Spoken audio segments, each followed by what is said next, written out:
स्वागत है आपका मेरे YouTube channel educate to elevate में। बच्चों, आज हम पदार्थ के बारे में पढ़ेंगे। हमारे चारों ओर जितनी भी वस्तुएं बच्चों वो पदार्थ कहलाती हैं ना। ऐसी वस्तुएं जो स्थान घेरती हैं, जिन्हें महसूस करते हैं, जिन्हें हम छू सकते हैं और जिनमें द्रव्यमान होता है यानी भार होता है, सब वस्तुएं पदार्थ होती हैं। तो इस तरीके से बच्चों, हवा जो आप सांस लेते हैं, पानी जो आप पीते हैं, कपड़े जो आप पहनते हैं, स्कूल बैग, टिफिन बॉटल, रबड़, पेंसिल, जो भी वस्तुएं आप इस्तेमाल करते हैं, घर जहां आप रहते हैं, ये समस्त वस्तुएं पदार्थ कहलाती हैं। तो बच्चों, आज हम इसी पर विस्तृत चर्चा करेंगे कि ये पदार्थ होता क्या है।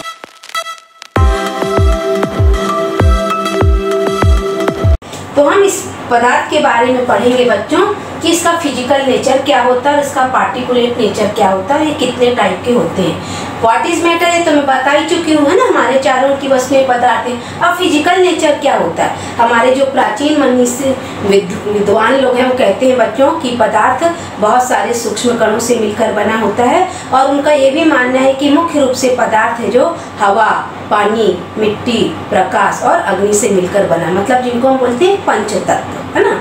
तो जो वस्तुएं बच्चों स्थान घेरती हैं, जिनको हम महसूस कर सकते हैं, वो सब पदार्थ हैं। तो क्या हमारे मन की भावनाएं, हमारे दिल में दबी इच्छाएं और हमारे मस्तिष्क में छाई चिंताएं, ये सब पदार्थ है क्या? नहीं, वो हमारे मस्तिष्क में और हमारे दिल में स्थान घेरती हैं, लेकिन हम उसको उठाकर निकालकर टेबल में नहीं रख सकते। जैसे मैं बोलूँ, मैं अटैची भर के हमारी इच्छाओं को ले जा रही हूँ अपने साथ, या अपनी चिंताओं को मैं बैग में भरकर नदी में प्रवाहित कर देती हूँ, तो मेरी चिंताएं भी प्रवाहित हो जाएंगी, बह जाएंगी, लेकिन ऐसा नहीं होता। तो इस तरीके की जो मन की भावनाएं बच्चों वो पदार्थ नहीं होती ना।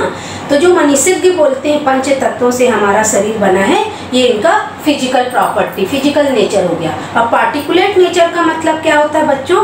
पदार्थ बहुत सारे सूक्ष्म कणों से मिलकर बना है। विद्वानों का कहना है, वैज्ञानिकों का कहना है कि पदार्थ जो बहुत सारे छोटे छोटे कणों से मिलकर बना है ना। तो हम उसी को बताने के लिए कि पदार्थ बहुत से सूक्ष्म कण, अणु, परमाणु और आयन से मिलकर बना है, तो हम एक एक्टिविटी करते हैं कि होता क्या है नेचर। बच्चों ये देखिए, हमारे पास ये 2 ठो ग्लास है ना। इसमें मैं आपको दिखा रही हूँ, देखिए इसमें एक मार्क लगा हुआ है, ये देखिए, है ना। एक निश्चित लेवल पर मैंने पानी भर के इसमें एक मार्क लगा दिया है। ऐसे ही मैं एक और गिलास ले रखी हूँ, इसमें भी मैंने ये देखिए मार्क लगा दिया। अब हम ये हमारे पास पानी है, अब हम इसमें कुछ पदार्थों को घोलेंगे। अगर पदार्थ सूक्ष्म कणों से मिलकर नहीं बना है तो इसका लेवल हाई होगा, लेकिन घुलने के बाद आप देखिएगा बच्चों कि इसका लेवल जरा सा भी नहीं बढ़ता, पानी का उसी मार्क में रहता है। मैटर बच्चों, मैटर का पार्टिकुलेट नेचर का मतलब होता है पदार्थ बहुत सारे सूक्ष्म कणों, मतलब अणु, परमाणु और आयन से मिलकर बना है। तो पदार्थ जो बहुत सारे सूक्ष्म छोटे छोटे कणों से मिलकर बना, उसको प्रूफ करने के लिए हम एक एक्टिविटी कर रहे हैं। हमने यहाँ पे 2 ग्लास लिया है, एक में देखिए, दोनों में हमने देखिए मार्क लगा रखा, रेड मार्क, है ना। अब ये पानी में मैंने नमक डाला है, इस पानी में देखिए बहुत सारा मैंने नमक घोल दिया है। नमक घुलने के बाद हम देखेंगे कि पानी के लेवल बढ़ रहा है कि नहीं, इंक्रीज हो रहा है कि नहीं। इंक्रीज होगा मतलब पदार्थ छोटे कणों से मिलकर नहीं बना है। दूसरे गिलास में मैं कुछ शक्कर डाल रही हूँ, है ना, कलर की हुई। कलर से आपको थोड़ा ज़्यादा समझ में आएगा। ये देखिए सॉलिड है, थोड़ा बड़ा कण होता है, इसको घुलने में थोड़ा टाइम लगेगा। ये घुलेगा और आप देखिएगा कि वाटर के लेवल बढ़ रहा है कि नहीं।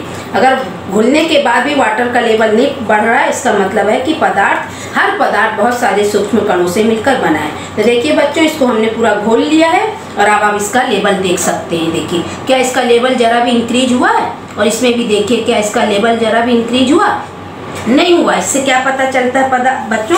पदार्थ बहुत सारे सूक्ष्म कणों से मिलकर बना है, और ये सूक्ष्म कण ही पदार्थ के, ये देखिए ये लेवल है, पार्टिकल कहलाते। कलर मिक्स हो गया इसमें ना, जरा सा भी लेवल नहीं बढ़ा। असल में होता क्या है बच्चों, हर पदार्थ के कणों के बीच कुछ स्पेस होती है। तो जो मैंने इसमें पानी घोला और इसमें जो कलरफुल शक्कर डाली, वो क्या हो, उनके बीच के स्थान में जाके समाहित हो गई, क्योंकि बहुत छोटे छोटे कण हैं, तो उनके जितने भी छोटे सूक्ष्म से सूक्ष्म जो जगह है उसमें जाके समाहित हो गया, घुल गए। तो इसका स्वाद जरूर, इसका मीठा हो गया और इसका नमकीन हो गया, लेकिन इनके लेवल में, वाटर लेवल में जरा से भी बढ़ोतरी नहीं हुई, जो सिद्ध करता है कि हर पदार्थ बहुत सारे छोटे छोटे कणों से मिलकर बना है। इस एक्टिविटी के बाद बच्चों अब हम पढ़ेंगे कि जो स्टेट्स ऑफ मैटर, मतलब पदार्थ कितने प्रकार के होते हैं। बच्चों अभी तक आप अपनी किताबों में पढ़े पदार्थ 3 प्रकार के होते नहीं, पदार्थ 5 प्रकार के होते हैं। पहला सॉलिड मतलब ठोस अवस्था वाले पदार्थ, दूसरा लिक्विड स्टेट वाले, तीसरा गैसियस मतलब गैस, द्रव, और चौथा है बच्चों प्लाज्मा,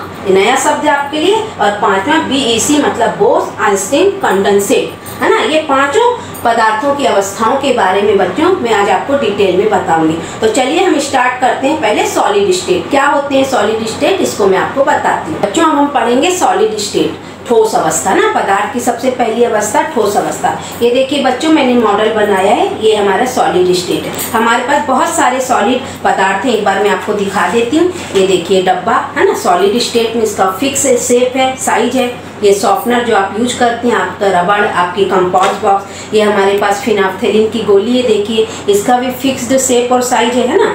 ये देखिए शक्कर इसमें भरी है, पूरे शक्कर से भरा, ये शक्कर का भी फिक्स शेप और साइज होता है। ये हमारे पास अलग एक डब्बा है, इसका भी एक निश्चित आकार है, सब सॉलिड। मैच बॉक्स आप जानते हैं ना, इसका आप आयतन निकाल सकते हो, इसकी लंबाई, ऊंचाई और ये चौड़ाई देखकर। ये हमारे पास डस्टर है, ये लकड़ी का गुटका, ये सब सॉलिड है, ये दबते नहीं, देखिए आप दबा के देखिए नहीं दबते, इनका निश्चित आकार और आयतन होता है। क्यों होता है बच्चों, इसको हम डिटेल में पढ़ते हैं और मॉडल के द्वारा मैं आपको बता रही हूँ। देखिए हमारे पास मॉडल है, ये समझ लीजिए कोई भी ठोस पदार्थ के बहुत सारे कण है ना, कण, अणु, परमाणु और आयन सब होते हैं। तो हम जब कणों की बात करते हैं, पार्टिकल्स की, तो देखिए सबसे पहला पार्टिकल अरेंजमेंट। तो ठोसों में कणों का क्रम कैसा होता है, देखिए बच्चों एकदम पास पास व्यवस्थित है ना, सुनिश्चित व्यवस्थित क्रम में बच्चों ये जो पार्टिकल्स अरेंज होते हैं। दूसरा इंटरमॉलिक्यूलर स्पेस मतलब कणों के बीच की दूरी है ना, स्थान, गैप। तो क्या आपको दिख रहा है बच्चों, बहुत कम स्थान है ठोस में, जो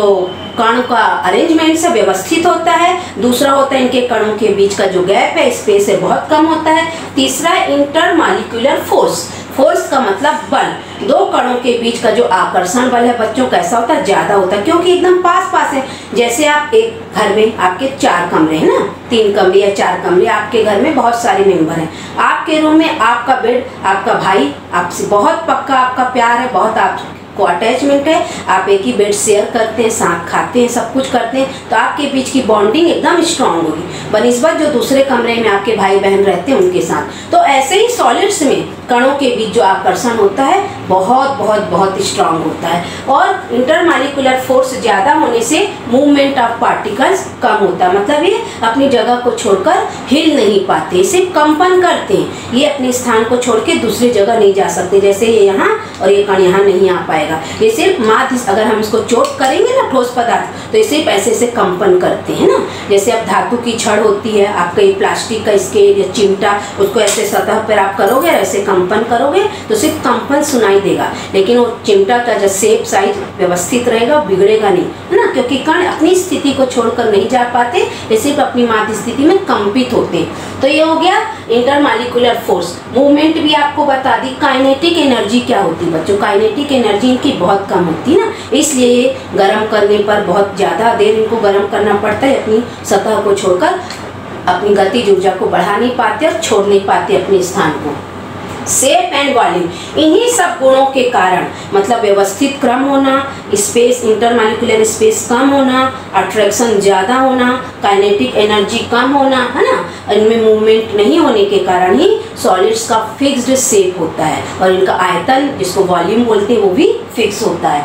अब अगले पॉइंट है डेंसिटी या मास। मास मतलब द्रव्यमान, डेंसिटी का मतलब होता है बच्चों निश्चित जो आयतन होता है उसमें उपस्थित पदार्थ के कणों की संख्या। तो ठोस में हमेशा कणों की संख्या ज़्यादा होती है, मतलब मान लो एक कमरे में आप 100 लोगों को एकदम भर दो, है ना, तो डेंसिटी मतलब ज़्यादा होती है, तो उसको हम बोलते हैं डेंसिटी। तो सॉलिड्स की डेंसिटी ज़्यादा होती है। कंप्रेसिबिलिटी मतलब दबाव, सॉलिड्स क्या दबते हैं, देखिए बच्चों आप इसको दबा के देखेंगे, ये जो हमारे पास फिनाफ्थेलिन की गोली, ये नहीं दबेगी, देखिए आप दबा के देखिए, ये नहीं दबेगी। ये जो लकड़ी का गुटका आप इसको दबाओगे तो नहीं दबेगा ना, ये कंप्रेसिबल नहीं होते, दबते नहीं है।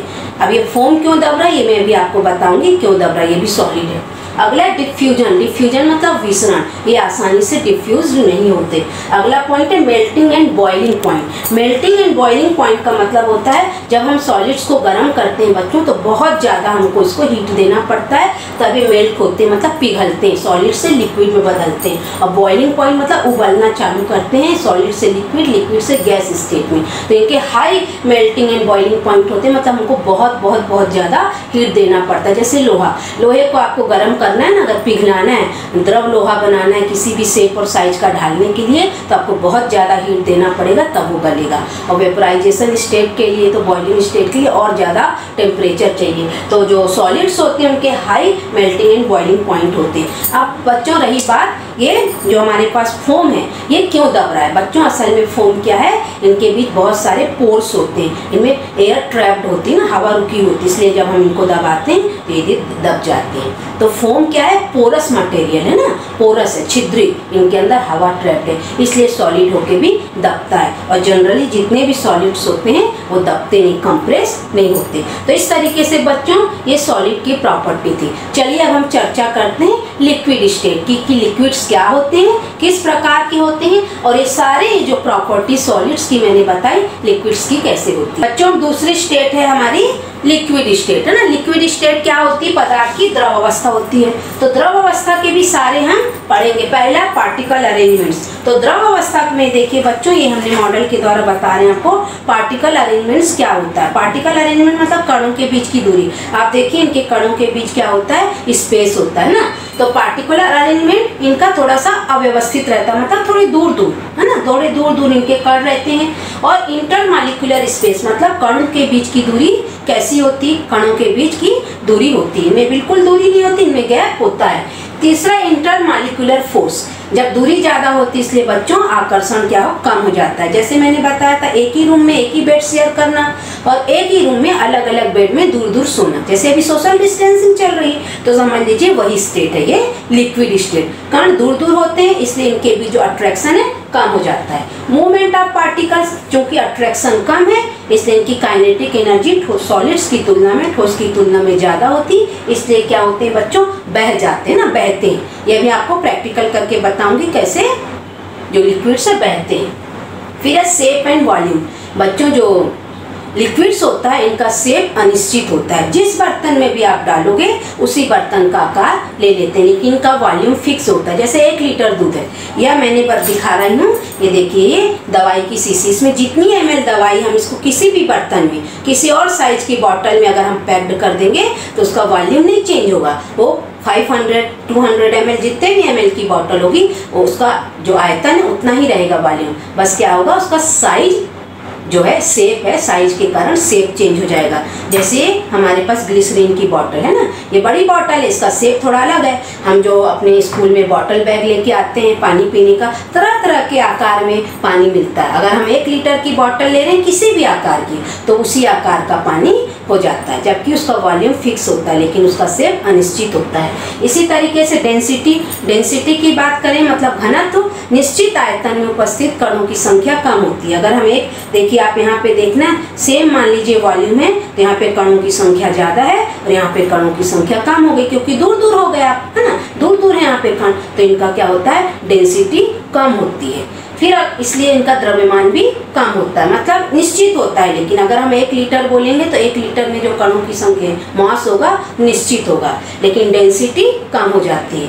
कंप्रेसिबिलिटी, तो दबते हैं क्या? हाँ बच्चों ये दबते भी हैं। अगर हम लिक्विड्स को दबाएंगे तो थोड़ा मतलब कम दबते हैं, जैसे सॉलिड तो बिल्कुल नहीं दबते लेकिन ये थोड़ा सा दबते हैं। अभी हमारे क्यों दब पा रहा है, क्योंकि ये बॉटल ऐसी नरम है। अगर हम इसको एकदम कड़ी बॉटल में, जैसे लिक्विड पानी इसमें भी है लेकिन ये गिलास के कारण देखिए नहीं दब रहा है, लेकिन अगर हम इसको किसी बैलून में भर देंगे, इस टाइप की चीज़ों में भर देंगे कि हमको दबाते बने तो दबेगा। लेकिन मान लीजिए बैलून हमारा 1 लीटर का है ना, या हमारा हॉट बैग है 1 लीटर का, उसमें हमने पानी भर दिया और दबने वाला मटेरियल में भरा, लेकिन अगर हमने उसमें बिल्कुल भर दिया एकदम जितना उसकी कंटेनर की क्षमता उतना ही भरा तो हम दबाएंगे तो उतना नहीं दबेगा, वो हल्का सा दबेगा, तो जो हार्डली कंप्रेस्ड होते हैं। फिर डिफ्यूजन मतलब विसरण, तो विसरित होते हैं बच्चों। जैसे मैंने अभी आपको शक्कर थोड़ा गीला करके शक्कर में कलर डाल के घोला था तो डिफ्यूज होते हैं, है ना, धीरे धीरे डिफ्यूज होते हैं। डिफ्यूजन होता है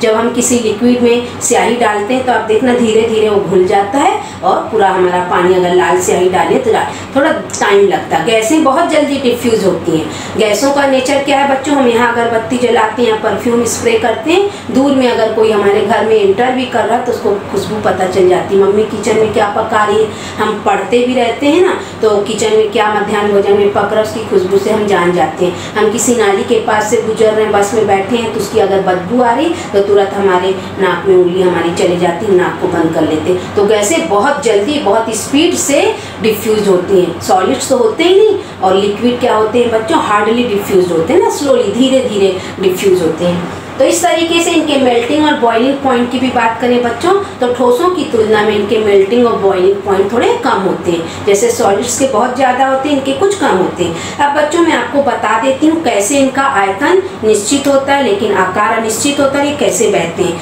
ये हमारे पास तरह तरह के देखिए ये बहते हैं। देखिए बॉटल में पूरा दिख रहा है ना, ये देखिए बह रहा है बॉटल में पूरा। ऐसे हम शक्कर को ऐसे भरेंगे तो ऐसे पूरा भर देंगे तो नहीं बहेगी। हम इसको किसी बर्तन में भी निकाल के ऐसे आपको बहा के दिखाएंगे तो बहेगा। तेल है, घी है, शहद है ना, दूध है, ये सब लिक्विड चीज़ें ये सब बहती हैं। जैसे पानी की मैं बात करूँ, ये देखिए हमारे पास इस शेप का बॉटल है, इसमें इस तरीके का पानी है। हम इस गिलास में डालेंगे तो इस गिलास का शेप ले लेगा पानी। ये वाली इस टाइप की उसमें डालेंगे तो देखिए इस शेप का पानी हो गया। अगर मैं इस तरीके के बाउल में पानी डालूंगी तो ये पानी क्या हो जाएगा, ये बाउल के आकार का हो जाएगा। तो जो लिक्विड्स होते हैं जिस भी कंटेनर में डालते हैं उस कंटेनर के शेप को ग्रहण कर लेते हैं, उस कंटेनर के शेप के आकार के हो जाते हैं। देखिए इस तरीके के इधर हो गया, इसमें मैं डालूंगी तो एक ग्लास का शेप इस टाइप का है तो इधर हो इस टाइप का हो गया। ये हमारे पास थोड़ा दूसरे टाइप का कप है तो इस तरीके का ये शेप ले लेगा। तो लिक्विड्स के जो होते हैं बच्चों शेप है जो अनिश्चित होता है लेकिन इनका वॉल्यूम फिक्स्ड होता है। इस तरीके से बच्चों ये हो गई लिक्विड स्टेट की बात। अब हम तीसरी स्टेट पढ़ते हैं, गैसियस स्टेट। गैसियस स्टेट क्या होती है, और ये सारे जो टर्म्स हैं हमारे, जो इनकी स्पेशल खासियत जो गुण हैं, इनके बारे में भी हम गैस स्टेट के बारे में चर्चा कर लेते हैं। तो चलिए बच्चों गैस के बारे में पढ़ते हैं।